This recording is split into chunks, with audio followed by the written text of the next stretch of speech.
Good afternoon, everyone.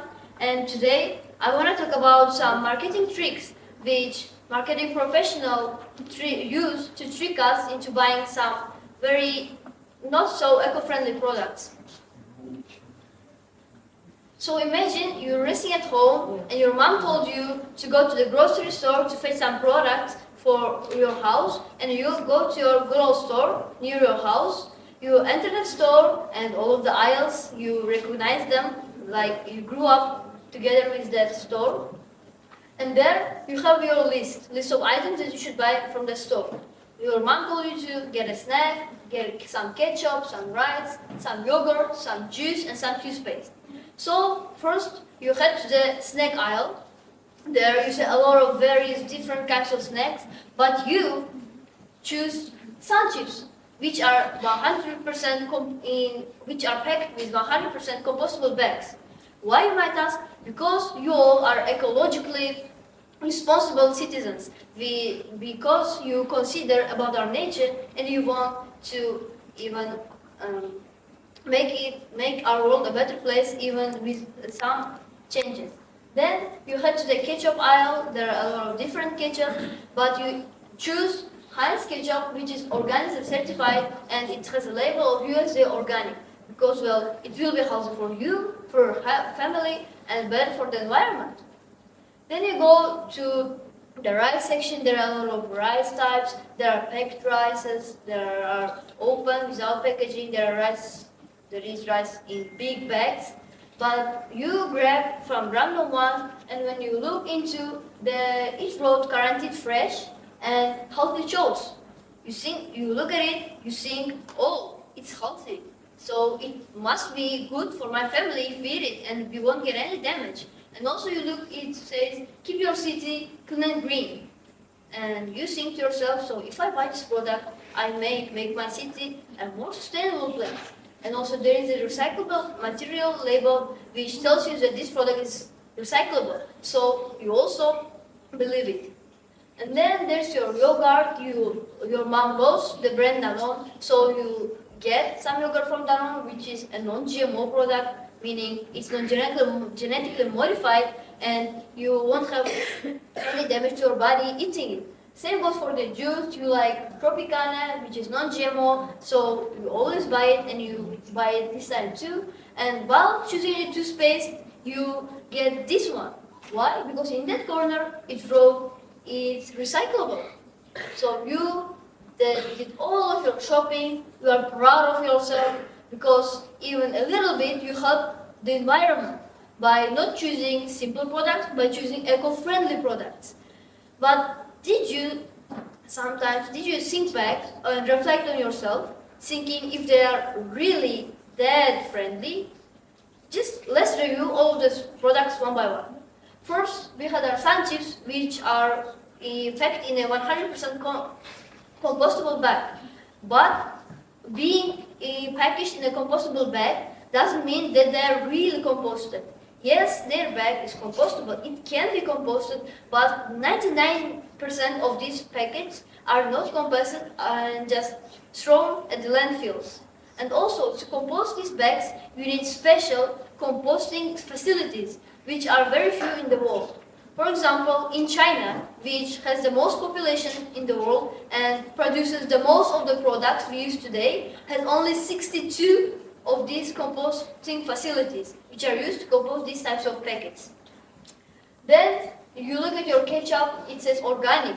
Oh, you think to yourself, organic means there are no fertilizers used in the process of production, there are no pesticides used, but there is one thing that you should know that tricks many simple people. Many countrymen believe it said it's organic and it has a green label, so it must be healthy, both healthy and good for the environment. But the truth is, being organic and being organically certified by USDA doesn't mean that they use some environmentally friendly practices while making this product. They may have wasted water, they may have wasted other resources, electricity, and also all of this damage was caused besides cargo. To make this ketchup, the company Heinz brought brings a lot of products from all over the world in airplanes, in ships, and then after the product is ready, it ships their product to all over the world via ships, via planes, which will in fact damage and produce a lot of carbon emissions to the air. But alright, let's think that having a green organic label will cover up for all that emissions. And then you reflect on your right. It's a guaranteed fresh and a healthy choice, so you believe that it's good for yourself. But you should know that these are not official labels like USDA or others, meaning the criteria for labeling a product with these guaranteed fresh and healthy choice labels may be so low that even unhealthy products may have these labels. And also, when you read "Keep your city clean and green," you may think that by buying your product, you are helping to keep your city clean, but actually, most likely, it's just a motive, just words to motivate you to throw the package after usage, to throw the package to appropriate places. And also, this recyclable materials label only means that if you really want to recycle this package, you can go to those recycling facilities and recycle. But it doesn't guarantee you that the company comes, collects all these packages, and goes to recycle them, so that they are just wasted. Now you have your two non-GMO products, which are your your juice. But thinking back, there is a huge difference between non-GMO and organic. Non-GMO, you may think it's not genetically modified product, so it should be very healthy for myself. My body will not get damaged. But actually, non-GMO means that there are no genetically modified products, and that's all. They may have used fertilizer, they may have used pesticides during production, and they may have used other chemicals in production, so that it may become, it may do damage to your body, but it just doesn't have GMO products. This marketing trick, putting non-GMO labels, also promotes the trick of green equals good, where you read the label non-GMO and you think to yourself, this must be healthier, this must be better for the environment and at another level, but actually it's just a trick. And our toothpaste is the worst of all because it has that recyclable label, but the package or the outer cover of toothpaste are made of multiple layers, including one layer of foil, one layer of plastic, one layer of metal, which make it very, very hard to recycle them because you should extract all of those layers from the package and then you should recycle them one by one. And if you go to some recycling facilities, they just won't accept these toothpaste outer covers because they're just too hard. And even if you are very committed to saving nature and you try to recycle and you manage to recycle it, these packagings are only one-time use only packagings, meaning if you recycle one, to use one, you'll still get one so that it will cover up. So what do you do? Actually, this is not your fault at all. It is tricks to trick you made by very big companies. And at this point, you may think, why are you criticizing all of those products? Maybe they have a good side too. So let's just change our topic. I think you all know what carbon footprint is, right? Carbon footprint is the amount or sum of all of the carbon emissions you've produced through a specific time. But it was also one of the biggest tricks that this company used in 2000, brought up in 2005 and still using today. This is company British Petroleum, and if you are old enough to be living in 2005 in USA, you may be very familiar with this ad. So let's just.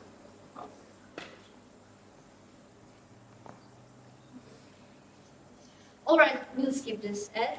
So British Petroleum was a company who's responsible for all of the coal, gas, and other fossil fuels of Britain. And it was producing a lot of emissions, like a lot. And to shift the blame of carbon emissions to ourselves, they created the term of carbon footprint and carbon footprint calculator, which looked like this in 2005, which you could have used to calculate your every carbon emission you did through a specific time, maybe lifetime, maybe 1 year, maybe 1 month. And the point of introducing the term of carbon footprint to you was just another nasty trick of different marketing professionals at British Petroleum. They thought that by shifting the blame to you, they could make their emissions negligible. They introduced carbon footprint and let you calculate your own. You went there, calculated, and you thought, oh my God, I spent so much, I wasted so much products, I released so many carbon dioxide, and you will start to question yourself, where most of the emissions comes from those big companies, not you. For example, as of now, top 100 companies, biggest companies in the world, are producing 70% of all of the carbon emissions in the world.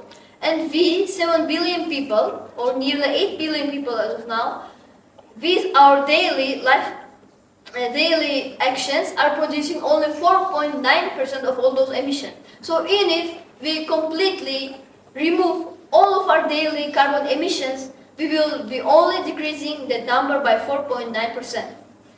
So the solution to change everything here is not to change ourselves, but to change the system or the mechanism in which our world and big communities work. By this, I don't mean that we shouldn't do anything ourselves, we also should do, but our actions won't commit to a large percent of something of carbon emissions.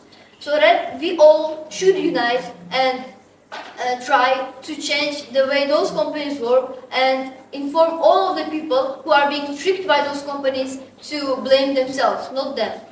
I, standing here, have decided to change the system more than myself, and it's up to you to decide for yourself.